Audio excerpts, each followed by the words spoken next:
Won't you be seated, please? Members of the Senate, members of the House, ladies and gentlemen, we are here today for the purpose of signing the Cancer Act of 1971. And I hope that in the years ahead that we may look back on this day and this action as being the most significant action taken during this administration. It could be, because when we consider what cancer does each year in the United States, we find that more people each year die of cancer in the United States than all the Americans who lost their lives in World War II. This shows us what is at stake.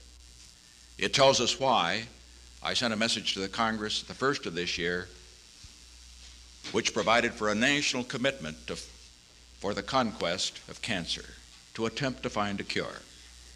And now, with the cooperation of the Congress, with the cooperation of many of the people in this room, we have set up a procedure for the purpose of making a total national commitment.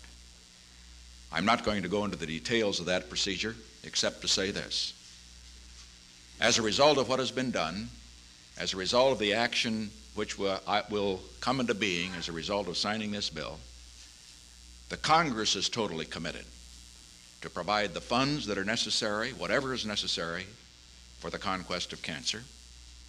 The President is totally committed. We have a presidential panel headed by Benno Schmidt, which will report directly to the President, so that the President's influence, whenever necessary, can be used to reach this great goal. And in addition to that, all of the agencies of government, the National Institute of Health, HEW, etc., are totally committed. Incidentally, it's a very good pen, but the box is worth more than the pen. We'll get the box too.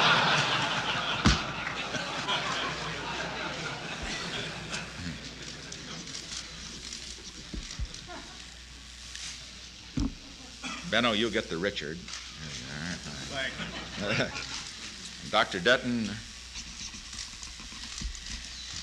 you'll step forward, the President of the National Cancer Society. You get the last name. Thank you, sir. Thank you. Appreciate it. May I say something? Yes, sir. Thank you. Dr. Dutton, the President of the National Cancer Society. Thank you, Mr. President. We would like to think that this is a wonderful Christmas present in the signing of this bill with this pen today for the 52 million people in our country who will develop cancer, who are now living. This bill, we feel, is a real great opportunity for America, probably the greatest thing that has ever been done by the United States.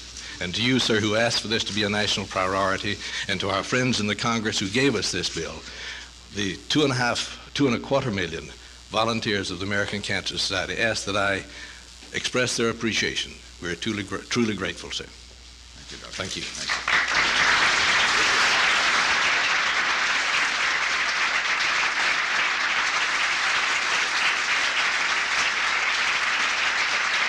Good to see you. Fine, Mr. President. Glad to see you. How are you? Good to see you. Good to see you. Mr.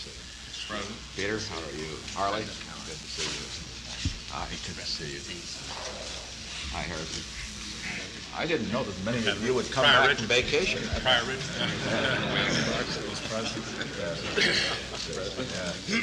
President.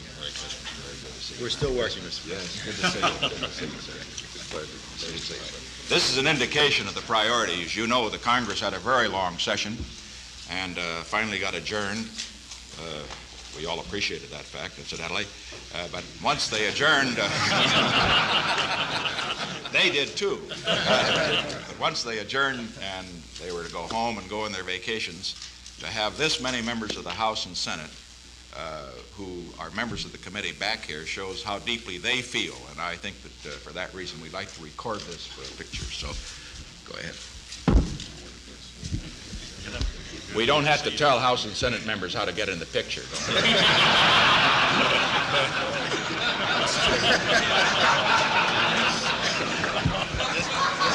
It's kind of crowded up here. Crowded?